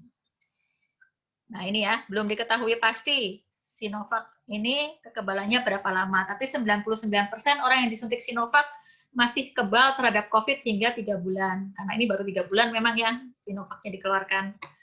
Waktu maksimalnya belum diketahui pasti. Memang peneliti ada yang bilang 6 bulan, 8 bulan, mungkin setahun, ada yang bilang begitu. Tapi diharapkan memang lama. Ini presiden kita sudah disuntik semua ya, termasuk pejabat-pejabat publik kita di Balikpapan juga sudah disuntik. Registrasi ini dulu ya, ini registrasi lewat SMS Blast peduli COVID, cuma ternyata banyak errornya. Untuk sementara untuk pelayan publik lewat instansi masing-masing. Nanti instansi masing-masing kayaknya sudah kemarin ya pendataan. Untuk masyarakat saya akan beritahu lagi bagaimana, karena terus diupdate nih bagaimana cara registrasinya untuk masyarakat. Yang jelas yang tidak terregistrasi, NIK-nya tidak terdaftar, tidak akan bisa mendapatkan, karena kita rebutan ini dosisnya se-Indonesia. Jadi kalau ada pendaftaran COVID, tolonglah segera daftar, karena kita Balikpapan ini mengamankan dosis dulu gitu loh. Jangan nggak usah peduli, loh saya kan punya comorbid, saya kan punya ini, itu urusan nanti. Itu urusan nanti pada waktu screening, dokter yang menentukan bisa apa enggak. Yang penting kita daftar aja dulu. Daftar aja dulu. Walaupun nantinya ternyata dia ditunda atau enggak, yang penting daftar dulu, kita aman, kita punya jatah vaksin, jadi tinggal nanti bisa divaksin atau enggak nanti di screening sama dokternya. Jadi nanti kalau ada pendaftaran, segera daftar aja, Bapak Ibu-Ibu jangan ragu-ragu, karena kita rebutan se-Indonesia ini dosisnya. Jadi kemarin aja nakes banyak nggak kebagian loh Bapak-Bapak Ibu-Ibu, karena nambah terus gitu. Tiba-tiba ternyata ada nakes yang nggak terdaftar gitu, jadinya minta tambahan ya gimana, dosisnya dikasihnya cuma 6.000 dosis, sementara nakesnya ternyata lebih-lebih, jadi gitu nakes swasta yang nggak terdaftar. Gitu. Jadi susah sekali minta dosis lagi gitu. Nanti alur pelayanannya, jadi nggak langsung datang disuntik ya, enggak ya, ada screeningnya. Orang yang datang nanti akan diverifikasi dulu apakah dia terdaftar. Kalau dia tidak terdaftar, mohon maaf, nggak bisa, karena ada jatahnya vaksinnya. Jadi kalau nanti ada pendaftaran, segera daftar aja. Pendaftaran, kemudian ke meja 2 ini screening oleh dokter, jadi apakah dia layak atau enggak divaksin. Kemudian meja ketiga divaksinasi, kemudian meja keempat tidak boleh langsung pulang, harus 30 menit ditunggu apakah ada efek samping. Kalau ada efek samping langsung ditangani dan dilaporkan gitu. Sejauh ini untuk nakes tidak ada efek samping berat, paling cuma ngantuk, ya pegel-pegel gitu. Jadi tidak pernah ada yang sampai pingsan, sampai kejang-kejang, itu nggak ada. Ya, mudah-mudahan nanti untuk pelayan publik dan masyarakat juga aman untuk Sinovac ini. Ini macam-macam kemasan Sinovac ya, jangan banyak hoax beredar, kok beda kemasannya palsu ya ini. Enggak ya, memang kemasannya memang macam-macam, memang seperti itu. Jadi ada kemasan yang untuk uji klinik, yang ini, ada kemasan yang sekarang dipakai ini, yang ini. Nanti ada yang dari Bio Farma, karena Bio Farma memang dikasih, memang dia bikin sendiri, tapi bahan baku Sinovac. Ada yang kerjasama dengan Bio Farma, itu beda juga kemasannya. Nah, ini efek samping ya. Reaksi pasca vaksinasi KIPI ya namanya, kejadian ikutan pasca imunisasi. KIPI kebanyakan hanya pegal, lapar, dan ngantuk. Jadi ya tidak berat ya. Saya waktu di vaksin pertama itu nggak ada efek apa-apa malahan. Nah, teman-teman bilang ada yang lapar, ada yang ngantuk. Saya nggak ada efek apa-apa, nggak terasa apa-apa sama sekali. Cuma yang kedua memang saya jadi ngantuk, tapi ngantuk ya kira-kira 4 jam sudah diimunisasi itulah ngantuk. Jadi tidur terus sore itu. Gitu. Jadi nggak ada efek samping berat. Nah, kejadian ikutan pasca imunisasi biasanya ringan dan segera sembuh dalam waktu 1-2 hari. Yang perlu diketahui, manfaat vaksinasi jauh lebih besar dari efek samping. KIPI itu mayoritas ringan, kayak bengkak. Mungkin ya, jarang sih yang bengkak ini karena vaksinnya juga nggak sakit sih, nggak kayak DPT. Kalau DPT-B kan memang agak sakit ya. Ini nggak ada, yang bengkak nggak ada. Kemudian ada demam kadang-kadang, itu tanda vaksinnya bekerja. Kadang ada orang yang respon tubuhnya berlebihan itu ya, jadi demam. Tapi ada tapi jarang sekali gitu. Jadi lebih baik kita divaksin dan aman daripada kita memikirkan efek samping yang sebenarnya ringan juga gitu. Istilahnya kayak kita kok kalau divaksin ini pakai helm, ya walaupun nanti ternyata nggak apa-apa, nggak nabrak COVID ya, nggak ada kecelakaan di jalan, kan lebih aman kita pakai helm daripada kita nggak pakai helm gara-gara cuma takut rambutnya rusak gitu. Efek sampingnya kalau pakai helm kan rambutnya rusak gitu, rambutnya yang sudah di salon tuh rusak. Tapi kan lebih aman daripada kita kecelakaan di jalan nggak pakai helm, pasti bisa mati gitu ya.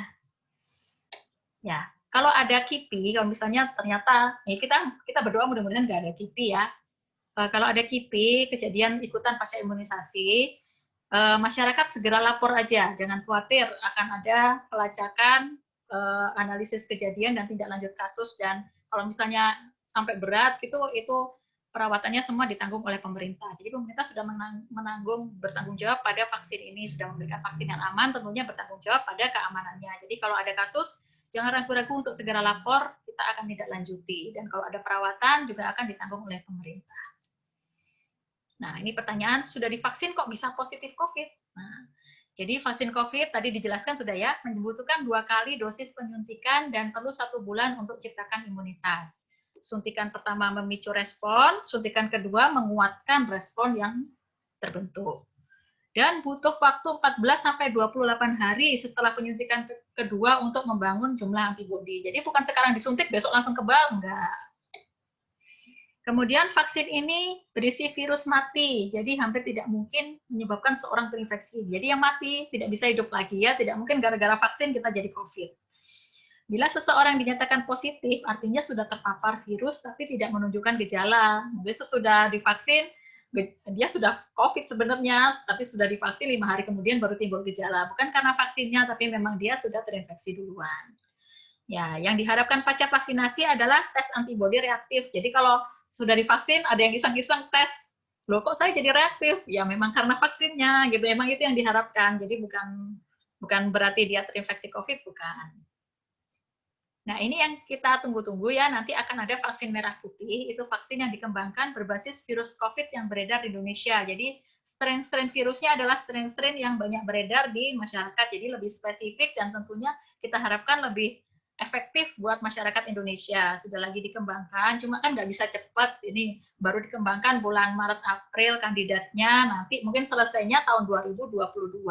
Nah, sementara kita menunggu vaksin merah putih, alangkah baiknya kita pakai dulu yang ada. Jadi, pakai dulu Sinovac atau apa yang sudah disediakan oleh pemerintah. Nanti kalau vaksin ini sudah jadi, bisa kita suntik ulang.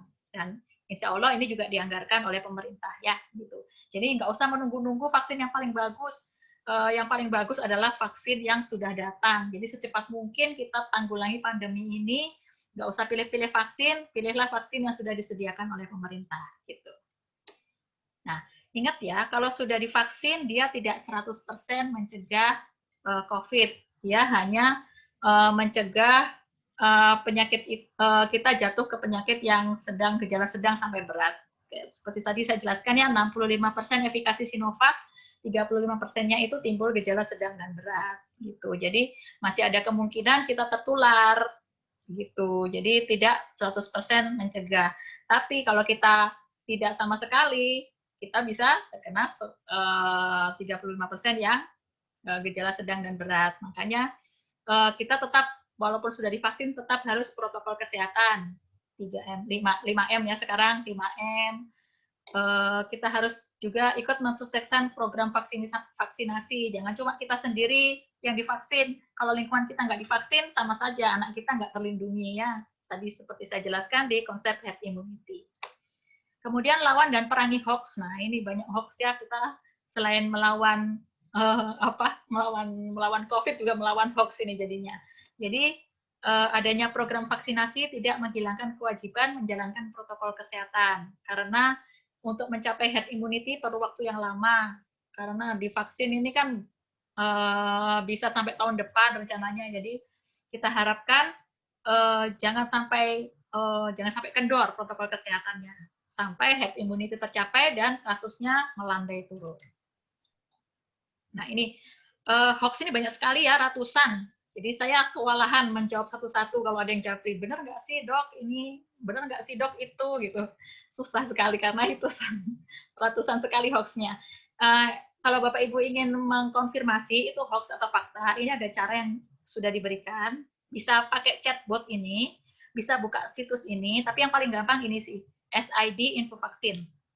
Nah, Bapak Ibu bisa di browser ya, s.id/info vaksin, klik di cek dan buktikan hoax. Nah, di sini di menu pertama itu diklik cek dan buktikan hoax, tinggal Bapak Ibu tulis hoax apa, misalnya hoax ada orang jatuh berkelimpangan setelah divaksin COVID. Nah, itu hoax jelasnya itu.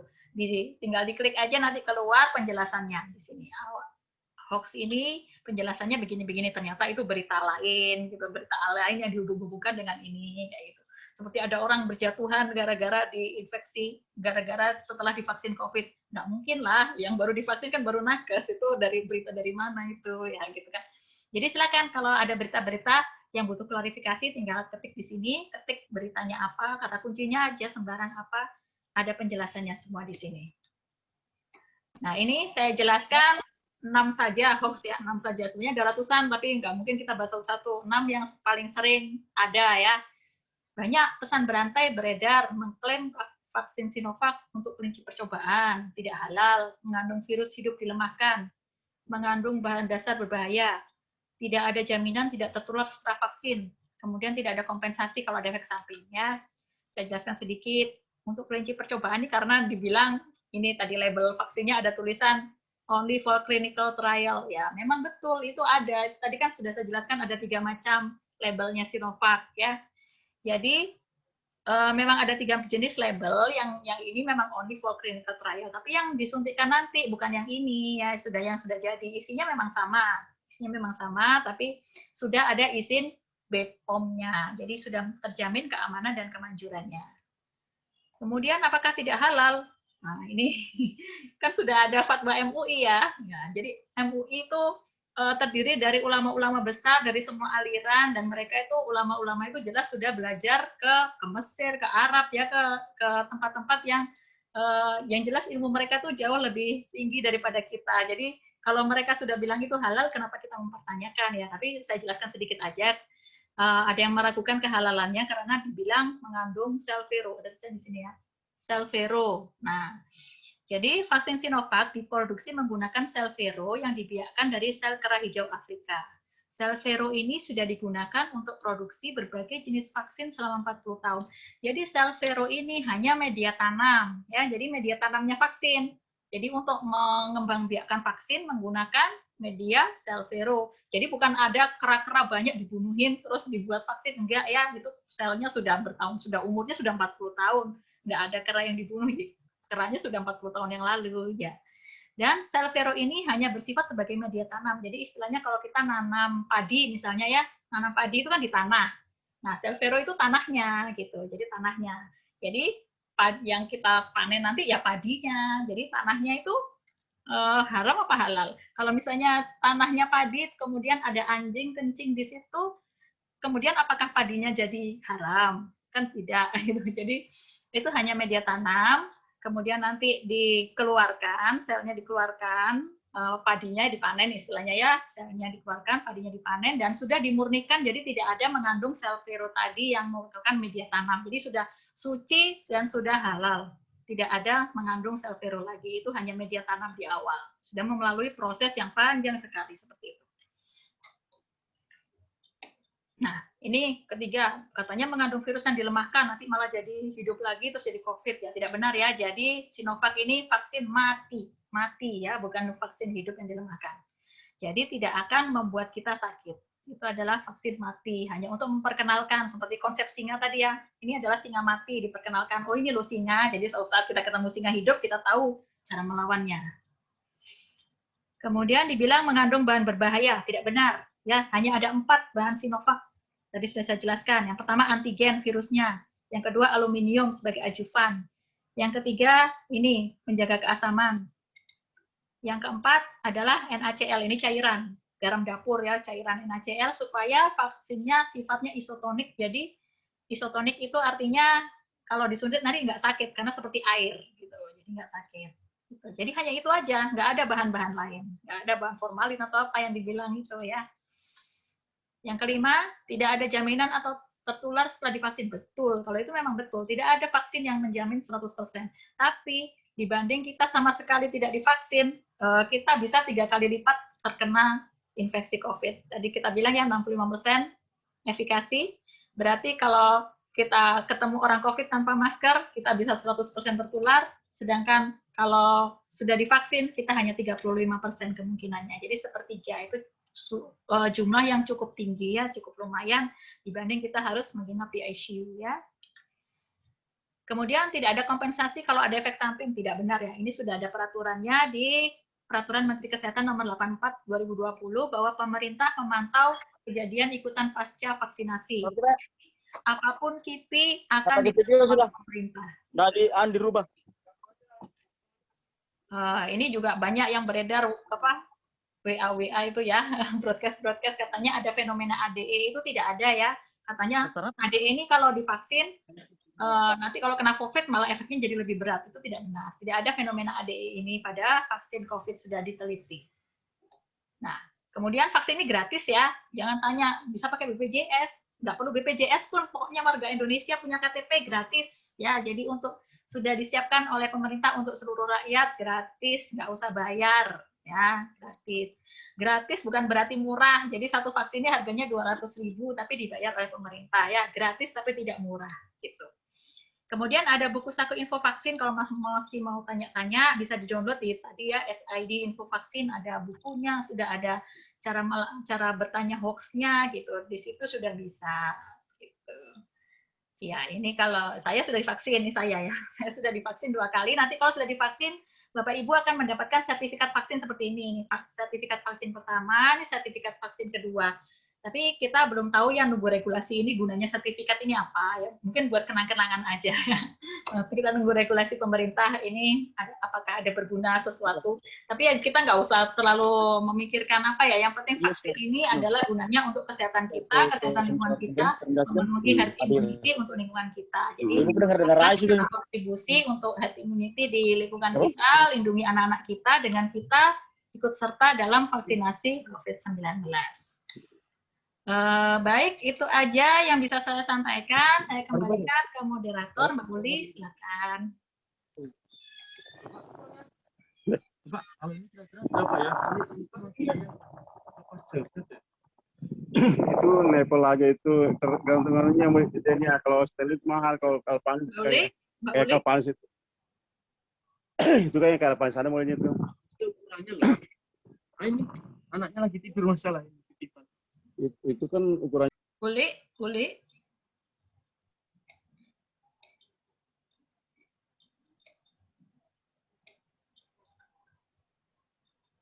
Uli, nggak ada suaranya. Uli. Oh ya, sebentar ya. Bapak Ibu, apa ada yang mau bertanya?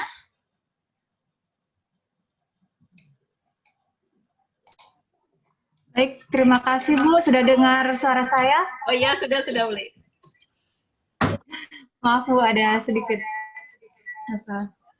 Baik, Bapak Ibu, terima kasih Dr. Niken atas pemaparan materinya. Mungkin ada Bapak Ibu yang mau bertanya, boleh menuliskan di kolom komentar atau menekan tombol raise hand dan akan saya persilakan untuk bertanya.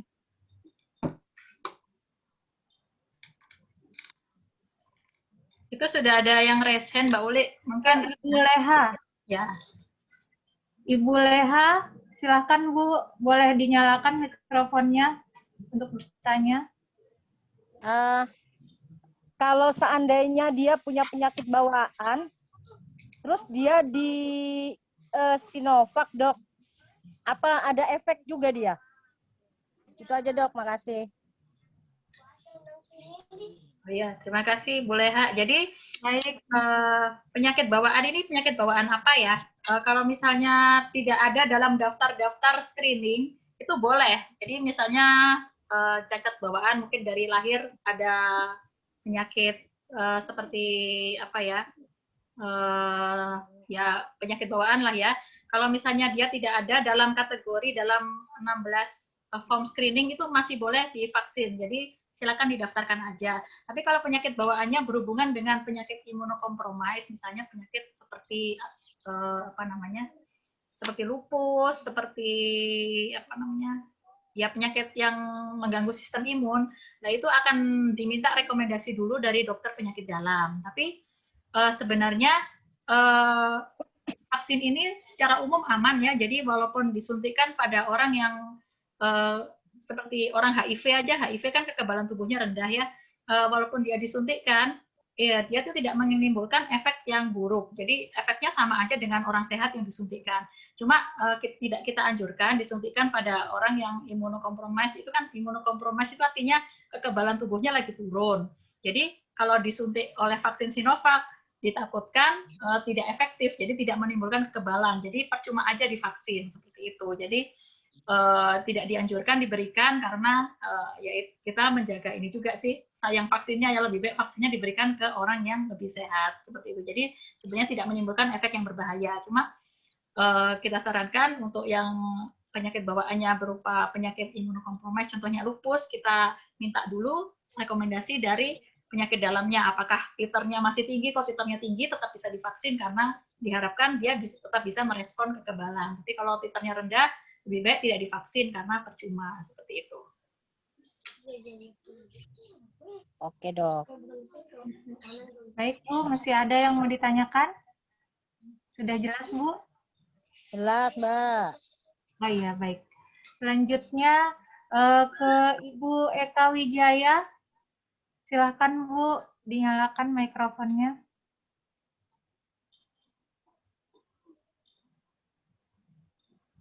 Ibu Eka Wijayanti.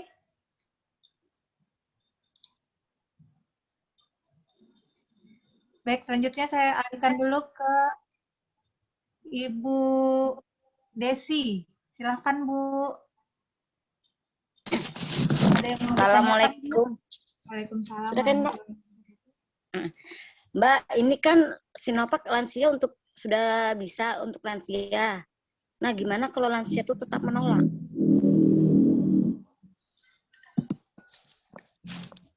Iya, baik. Ya. Ya, jadi gini ya, ini vaksin ini sebenarnya sudah ada undang-undangnya bahwa di Undang-Undang Wabah bahwa seluruh warga Indonesia wajib berpartisipasi. Cuma memang tidak ada sanksi yang jelas untuk yang menolak. Gitu. Jadi kita tidak memaksa. Gitu. Jadi kita mengharapkan partisipasi dari seluruh masyarakat untuk pada herd immunity di lingkungannya masing-masing. Tapi kita tidak ada sanksi untuk yang menolak. Jadi kita tidak akan paksa. Cuma lebih baik kita edukasi ya. Kita edukasi bahwa vaksin ini berguna, tidak berbahaya, dan sudah ada izinnya untuk lansia bahwa itu apa namanya itu aman kayak gitu. Soalnya ya sayang sekali ya kalau mereka tidak mau daftar, nanti kalau sudah nggak daftar, terus kemudian kita sudah kirim vaksinnya hanya untuk yang mendaftar, tiba-tiba mereka berubah pikiran, tidak bisa dapat jatah gitu. Karena kita semua rebutan di sini ya. Jadi yang nakes saja kemarin sampai pegawai saya tuh ada satu yang hipertensi ya, itu sampai 5 hari dia tensi itu berusaha supaya dapat vaksin. Jadi segitunya ya orang-orang yang pengen divaksin ya, nakes-nakes ini, karena mereka sudah lihat sendiri COVID seperti apa, mereka nggak mau sampai kena COVID. Jadi mereka benar-benar berjuang, jadi minum obat setiap hari supaya tensinya turun, supaya akhirnya bisa divaksin. Jadi sayang sekali kalau yang sudah dapat jatah malah menolak gitu loh, gitu. Jadi tetap tidak akan dipaksa, karena ini juga vaksinnya juga nanti di puskesmas ya, kita tidak jemput bola, tidak jalan ke RT-RT, enggak. Jadi siapa yang datang itu berarti dia setuju untuk divaksin, tidak akan dipaksa.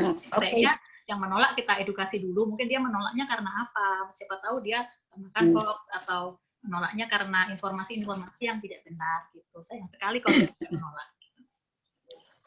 Oh ya, oke.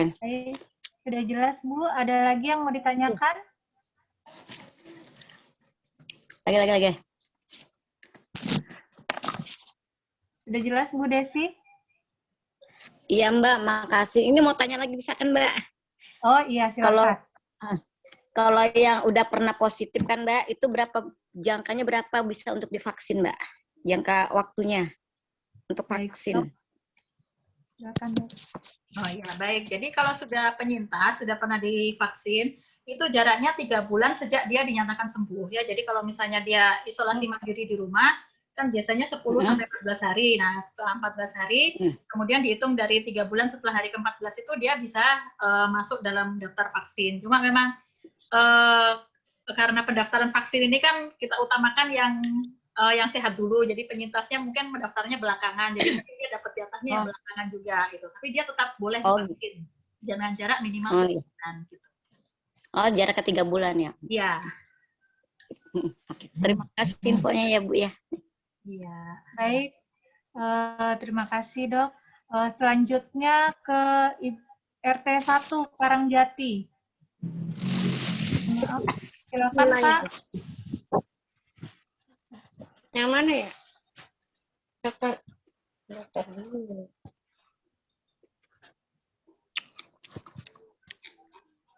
Siap.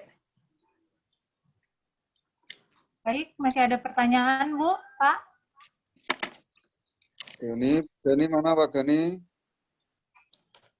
Baik, silakan. RT 1-nya lupa kalau resen. Masih ada yang mau bertanya, Pak? Iya, Bu Dokter, dari RT 23. Oh. Mau ada yang ditanyakan? Baik, silakan Ibu Nur Ariati dari RT 23. Silakan, Bu. Iya, Bu Dokter. Ya. Kalau sekiranya kita ini punya penyakit emah atau lambung yang sering kambuh gitu, Bu Dokter, apa bisa divaksin, Bu Dokter? Ya, jadi Bu, penyakit MAH atau GERD ya istilahnya itu bukan kontraindikasi untuk divaksin, jadi boleh saja divaksin. Jadi silakan daftar saja untuk vaksin. Tapi sebaiknya memang waktu vaksin sebaiknya dalam kondisi sehat ya, juga bukan pada waktu lagi kambuh-kambuhnya, lagi sakit perut datang ke tempat vaksinasi ya, bisa ditunda sehari 2 hari waktu lagi sehat gitu aja. Jadi bukan kontraindikasi, boleh divaksin Bu. Baik, Ya, terima kasih, Dokter. Bu. Terima kasih, Dokter. Selanjutnya masih ada pertanyaan, Pak? Bu? Pak Sur, nanya Pak Sur. Ya. Ada yang bertanya di kolom komentar. Izin Bu Dokter. Siap, seluruh Pak. warga sudah semua. Silakan, Pak. Ada masukan dikit dari Babinsa. Pertama, Assalamualaikum warahmatullahi wabarakatuh. Waalaikumsalam. Saya hormati Lurah tadi udah keluar, diwakili saya. Habis Pak Sur. Yang saya hormati Kepala Puskesmas Kelurahan Karangjati serta staf. Yang saya hormati seluruh kader-kader RT, Ketua RT sekelurahan Karangjati. Syukur alhamdulillah kita bisa mengikuti Zoom meeting di awal bulan Februari ini Kelurahan Karangjati Puskesmas. Yang perlu saya garis bawahi yaitu masalah vaksin. Mudah-mudahan warga Karangjati antusiasnya bisa semua ikut vaksin. Jadi saya minta dari pihak Puskesmas kalau memang ada info-info secepatnya, dan saya sudah keliling ke wilayah, jadi sudah banyak yang menanyakan kapan pendaftaran vaksin. Jadi saya nanti bisa menjawab dan gimana caranya daftar. Dan selanjutnya yang paling mendesak ini Bu Dokter, masalah posko penanganan COVID mikro di tingkat-tingkat RT. Jadi ayo kita bersinergi sama-sama. Jadi mulai dari Babinsa, Babin Kamtibmas, Ketua RT, Ketua Puskesmas, seluruh lapisan masyarakat Kelurahan Karangjati. Ya saya bersyukur masih banyak warga saya Kelurahan Karangjati yang mau swadaya, penyemprotan swadaya, kerja bakti swadaya. Ya alhamdulillah masih ada masyarakat saya yang betul-betul sadar dan apa artinya penting untuk pencegahan COVID-19 di wilayah Kelurahan Karangjati. Dan memang akhir-akhir ini Kelurahan Karangjati dan sangat-sangat meledak yang positif. Jadi makanya saya kadang koordinasi sama Ketua Puskesmas ini itu untuk konsumsi saya Bu Dokter, bukan saya sebar-sebarkan, oh ini yang positif, ini yang saya tidak akan sebar-sebarkan masalah yang pernah positif. Jadi untuk konsumsi saya sendiri dan saya untuk wawas diri di wilayah. Yang perlu saya garis bawahi masalah posko Bu Dokter, ya kita koordinasi gimana sih posko ini bisa aktif. Jadi mulai dari kader RT-nya, ketua RT-nya, yang satgasnya yang sudah dibentuk. Jangan cuma nama doang satgas itu. Jadi dilaporkan ke pemerintah nama aja, tapi di tingkat RT tidak ada kerjanya. Jadi ya memang kerja sosial. Ya mudah-mudahan posko ini bisa berjalan di tiap-tiap RT di lingkungan Kelurahan Karangjati. Sampai kemarin masalah banner, sebenarnya bos banner ada Bu ini di ikut meja. Mana bos banner? Bos bannernya siapa Pak? Ketua RT mudah-mudahan mau ya sebenarnya. Jadi ini saya perlu tanya kepada Bu Dokter, ini yang vaksin yang gelombang kedua ini, petugas yang mau divaksin ini berapa jumlahnya di Kelurahan Karangjati, lansia berapa, yang sudah dibentuk ke depannya berapa. Ya, saya sangat terima kasih kepada Bu Dokter Niken. Nanti saya getok tularkan ke warga setiap saya nongkrong di warung kopi kah di mana. Pak Ustaz. Saya rasa itu aja Bapak-bapak Ibu-ibu. Jadi saya perlu garis bawahi masalah pengaktifan posko COVID mikro tingkat RT. Kalau memang aktif, Japri, Pak Babinsa enggak apa-apa. Oh ini Pak Babinsa aktif di RT-ku. Enggak apa-apa. Selagi kita semua diberi kesehatan, kekuatan untuk mencegah COVID ini mudah-mudahan cepat sirna. Saya akan menjalankan tugas sepenuhnya di Kelurahan Karangjati. Dan nanti kalau memang saya sudah tidak tugas di Karangjati, ya saya sudah tugas tempat lain lagi. Saya rasa itu aja, Bu Dokter. Assalamualaikum warahmatullahi wabarakatuh. Waalaikumsalam warahmatullahi wabarakatuh. Ya baik, terima kasih Pak Suryadi. Jadi gini, kebetulan juga ya tadi sebenarnya saya mau tampilkan juga soal PPKM Mikro, cuma karena saya belum siap juga dan ragu-ragu juga, jadinya tidak saya tampilkan. Jadi betul sekali Pak Sur. Jadi kita diminta untuk mengaktifkan tiap RT ya. Jadi Satgas itu harus aktif mengaktifkan PPKM Mikro. Mungkin sudah di-share kan itu peraturannya, edaran wali kotanya juga sudah ada bahwa akan ada pemetaan zona segala macam kayak gitu. Dan diharapkan tiap RT itu diminta untuk membuat tempat untuk isolasi mandiri. Karena sekarang penularan itu paling banyak tuh klaster keluarga. Sudah banyak sekali nih klaster keluarga. Jadi satu kena, sekeluarga kena. Itu karena mereka serumah ya gitu ya, rumah-rumah warga kita kan seperti itu, kumpul-kumpul ya nggak layak gitulah untuk dijadikan tempat isolasi mandiri.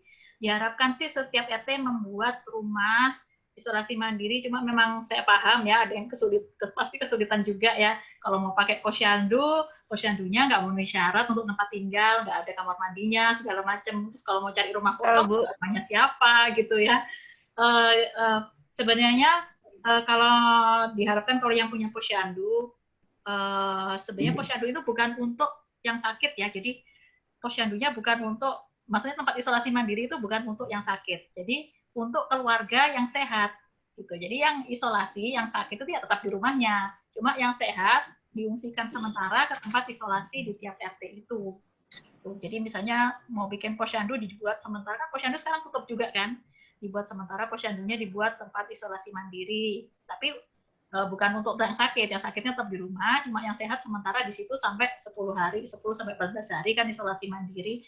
Jadinya kita bisa mencegah penularan klaster keluarga di RT-RT ini, karena sekarang itu yang bikin banyak kasus itu di Karangjati itu ya klaster keluarga. Kemarin ada sampai 8 orang anggota keluarga kena semua. Ini juga yang barusan ini juga yang habis nikahan tuh segala, banyak sekali klaster keluarga. Jadi penularannya bukan lagi dari tempat kerja atau dari mana, tapi dari keluarga-keluarga sendiri. Coba kalau seandainya yang pertama sakit itu langsung dipisah, ada tempat untuk memisah, itu lebih baik lagi. Jadi ya itu saya harapkan sih Bapak Ibu RT bisa memikirkan ya di masing-masing tempat mana yang bisa dijadikan tempat isolasi mandiri. Yang tempat isolasi mandirinya jangan khawatir, itu bukan buat yang sakit kok, yang sakit tetap di rumah gitu. Jadi persinggahan sementara ya buat yang sehat. Kalau bisa posyandunya sih lebih bagus. Kalau ada rumah kosong atau apa lebih bagus. Jadi tolong Satgas COVID ini diaktifkan tiap RT.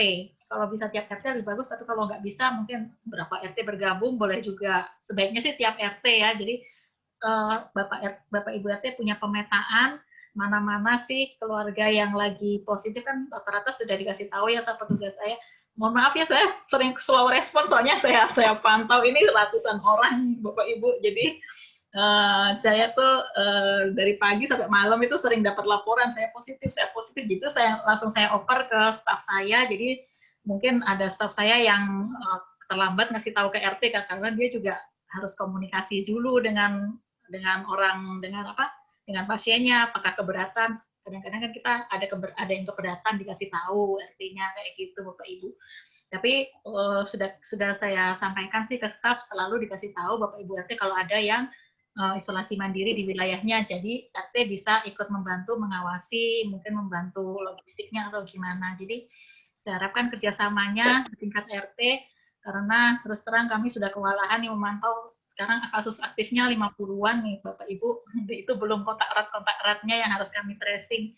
Jadi kalau tidak ada bantuan dari Bapak Ibu RT, kami bisa kewalahan juga soal ini gitu. Kemudian soal vaksinasi nanti tahap kedua, untuk sementara yang masuk sasaran baru pelayan publik itu ASN, mungkin orang kelurahan semuanya, seluruh pegawai kelurahan, kemudian TNI Polri, kemudian ada pedagang, ini pedagang pasar. Sementara yang mendata adalah instansinya. Jadi kalau TNI Polri ya instansinya, kalau kelurahan ya pegawai kelurahan, ASN, kemudian pedagang pasar juga yang terdaftar di pasar. Jadi kalau pedagang-pedagang yang lain sepertinya belum didata. Tapi jangan khawatir, yang nanti akan ada gelombang berikutnya untuk didata karena mereka memang termasuk pelayan publik ya. Jadi termasuk yang akan mendapatkan prioritas vaksinasi. Tapi untuk yang sekarang yang akan vaksin yang akan datang minggu depan, itu sementara untuk itu. Jadi yang sudah bisa didata aja. Tapi untuk yang berikutnya baru yang saya belum dapat info. Nanti saya akan kasih tahu infonya kalau misalnya sudah dapat info bagaimana pendataannya untuk kategori masyarakat lansia sama ya itu pedagang pasar dan transportasi yang termasuk pelayan publik, transportasi juga seperti Gojek, Grab kayak gitu, termasuk supir angkot itu juga yang sudah terdata itu aja yang bisa diangkrahkan dulu vaksinnya oleh pemerintah Balikpapan untuk yang minggu depan. Yang belum ada datanya seperti yang informal itu pendataannya seperti apa itu nanti infonya menyusul karena saya juga belum tahu. Tapi itu termasuk dalam kategori sebelum April akan dikasih vaksin. Sesudah April baru masyarakat secara umum yang usia produktif lain kayak gitu. Oh ya, termasuk guru juga, lupa saya bilang, guru juga termasuk yang sudah didata. Jadi yang minggu depan datang itu untuk TNI Polri, ASN, ya pegawai kelurahan termasuk ya, kemudian guru-guru di semua sekolah, juga pedagang pasar yang ada datanya di dinas pasar. Itu aja. Untuk berikutnya nanti akan pendataan berikutnya lagi. Gitu. Baik, terima kasih Bu. Jika ada pertanyaan selanjutnya dari PAUD Rumah Ceria, Bu. Penyintas apakah mendapat surat keterangan? Karena untuk perjalanan pesawat biasanya diminta bukti COVID, sedangkan penyintas swab pasti reaktif. Rumah Ceria. Oh ya, baik. Jadi sekarang kan sudah berubah peraturannya untuk perjalanan pesawat ya Bapak Ibu. Jadi bukan lagi pakai tes antibody. Jadi tes antibody sudah tidak dipakai untuk perjalanan. Perjalanan adalah pakai PCR atau tes swab antigen yang minimal 2 hari sebelum keberangkatan. Kalau nggak salah kalau ke Jawa itu 1 hari sebelum keberangkatan kalau antigen, kalau PCR 2 hari. Ya, coba dilihat lagi peraturannya ya, karena tergantung tujuan. Tapi rata-rata hanya PCR dan swab antigen, jadi jangan khawatir. Kalau untuk penyintas, kalau di swab PCR, ya pastinya negatif.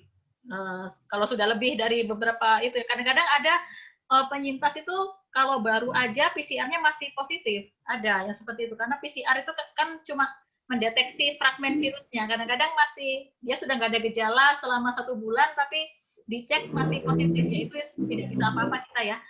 Tidak bisa apa-apa karena memang sebenarnya itu virus sudah mati. Cuma karena dites PCR dan yang diminta syarat itu tes PCR ya apa boleh buat, jadi ibu tidak bisa pergi dulu kalau memang baru jadi penyintas ya, ditunggu aja sekitar 2 bulan mungkin sudah negatif lagi PCR-nya.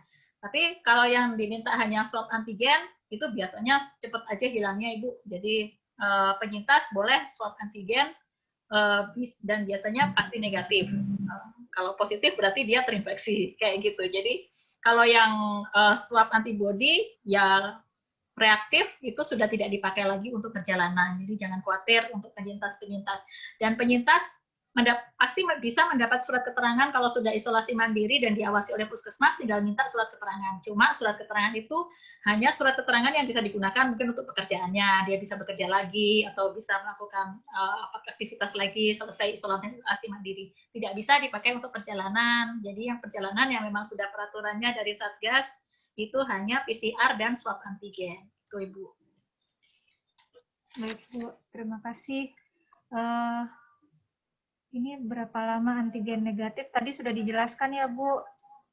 Untuk antigen negatif. Ya gini, jadi kalau PCR itu bisa agak lama ya. Kalau negatifnya bisa biasanya memang 1 bulan itu sudah negatif. Cuma ada beberapa orang yang gejalanya berat, jadi fragmen virusnya itu lama dan dia virus clearance kemampuan tubuhnya untuk membersihkan fragmen virus itu lama karena dia mungkin ada komorbid, jadi udah tua juga mungkin, jadi bisa positifnya lama, tapi sebenarnya virusnya sudah tidak aktif. Jadi kalau PCR bisa lebih lama, bisa 1 bulan maksimal 2 bulan sudah hilang. Tapi kalau antigen itu hanya dia mengecek antigen, sisa antigen yang ada di swab hidung itu biasanya lebih cepat dari PCR. Biasanya nggak sampai 2 minggu tuh sudah hilang kalau dia memang sudah tidak terinfeksi lagi. Kayak gitu. Terima kasih. Masih ada yang mau bertanya, Bu? Boleh memencet tombol raise hand atau menulis di kolom chat.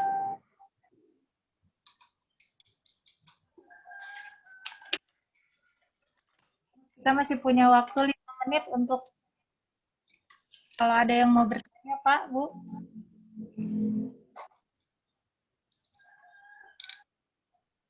Tidak ada ya. Baik, jika sudah tidak ada, saya mau membacakan kesimpulan ya, Pak, Bu. Ini sedikit kesimpulan dari penjelasan yang tadi disampaikan disampaikan sama Dokter Niken. Kesimpulannya itu pada masa pandemi ini salah satu upaya untuk memerangi dan menanggulangi pandemi adalah vaksin. Sebab program vaksin ini merupakan harapan besar bagi kita semua, bukan hanya petugas kesehatan, tapi juga untuk melindungi diri dan keluarga, untuk bisa membentuk kekebalan kelompok atau herd immunity. Vaksin Sinovac ini juga sudah mendapatkan fatwa MUI pada tanggal 11 Januari 2021 bahwa hukumnya suci dan halal. Jadi jangan takut lagi ya Bu, Pak, untuk divaksin. Baik, selanjutnya vaksinasi COVID ini membutuhkan 2 kali dosis suntikan dan perlu waktu 1 bulan untuk menciptakan imunitas. Suntikan pertama dilakukan untuk memicu respon kekebalan awal, dan suntikan kedua untuk menguatkan respon imun yang telah terbentuk. Vaksin ini membutuhkan waktu 14 sampai 28 hari setelah penyuntikan kedua untuk membangun jumlah antibodi yang optimum untuk memberikan perlindungan yang maksimal. Vaksin Sinovac ini berisi virus yang sudah mati, jadi hampir tidak mungkin akan menyebabkan seseorang terinfeksi. Bila masih dinyatakan positif setelah vaksinasi, artinya sudah terpapar virus tapi tidak menunjukkan gejala. Bila seorang dinyatakan positif dan tidak, maaf Pak, yang diharapkan pasca vaksinasi adalah tes antibodi menjadi reaktif, yang artinya kekebalan tubuh telah terbentuk.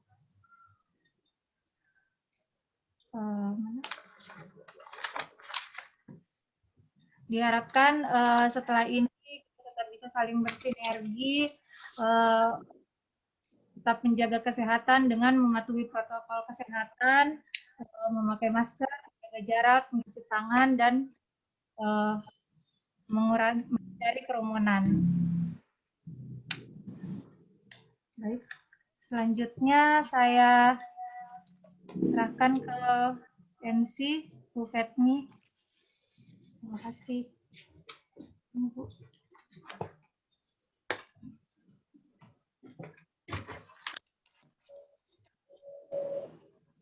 Baik, Bapak dan Ibu, terima kasih kepada Uli dan Dr. Niken yang telah menyampaikan sosialisasi vaksin COVID-19. Mudah-mudahan dengan adanya sosialisasi ini membuka pemahaman kita tentang pentingnya vaksinasi dalam penjagaan COVID-19 yang kasusnya terus meningkat. Ya, kita semua bisa divaksin dan bagi lintas sektor untuk dapat menyampaikan informasi ini ke masyarakat. Selanjutnya kita akan umumkan peserta prioritas terbaik ya, Bapak Ibu, tercepat dan mengikuti acara ini sampai akhir. Ini yang mengikuti kegiatan ini 37 orang, yang sudah mengisi absen hanya 24 orang. Jadi kita close ya, Bapak Ibu, dengan 24 orang saja yang mengisi absen. Dan nilai yang terbaik, yang tertinggi untuk pre-test, terbaik ketiga diperoleh oleh Ibu Dwi Nuraini, kader RT 11. Kemudian terbaik kedua, Ibu Syaidah, kader RT 4. Ada Bu? Mbak Dwi Nuraini masih hadir? Halo? Ada, ada. Hadir Bu, hadir. Hadir ya. Ibu Syaidah, RT 4 masih hadir?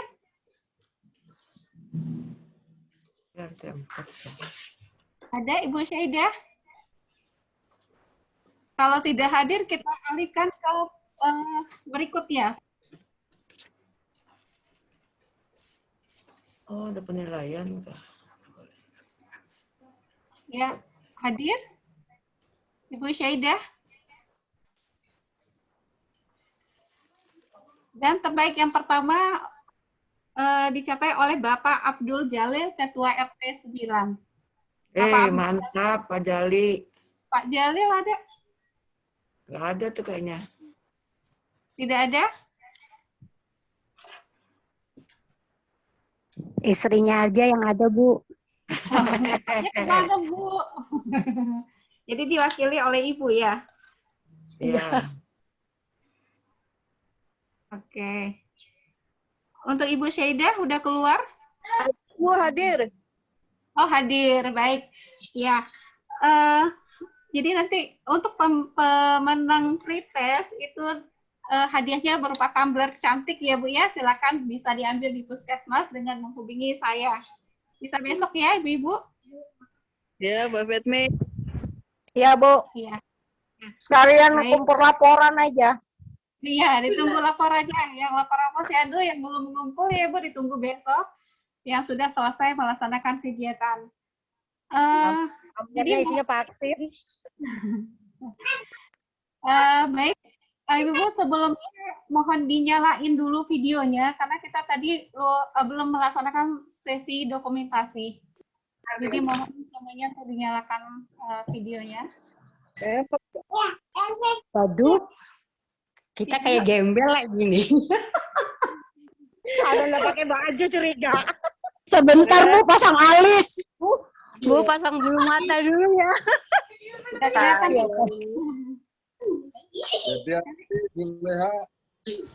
Jadi Pakai masker. enggak aku pakai alis. Lupa pakai masker. Paling Pak Sur nanti. Kerudung. So, sudah ada mama yang kecil yang nah. Maskernya ya. Apa sih? Jadi taruh dulu.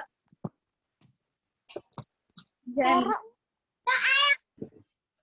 ya, baik Ibu sudah untuk dokumentasinya sudah selesai. Dengan berakhirnya pengumuman Pilpres tadi, maka berakhir pula lah acara pertemuan sosialisasi vaksinasi COVID-19 untuk hari ini. Kami mohon maaf jika ada kekurangan dalam pelaksanaan kegiatan ini. Kita tutup acara ini dengan membaca hamdalah. Alhamdulillah. Assalamualaikum warahmatullahi wabarakatuh. Waalaikumsalam warahmatullahi wabarakatuh.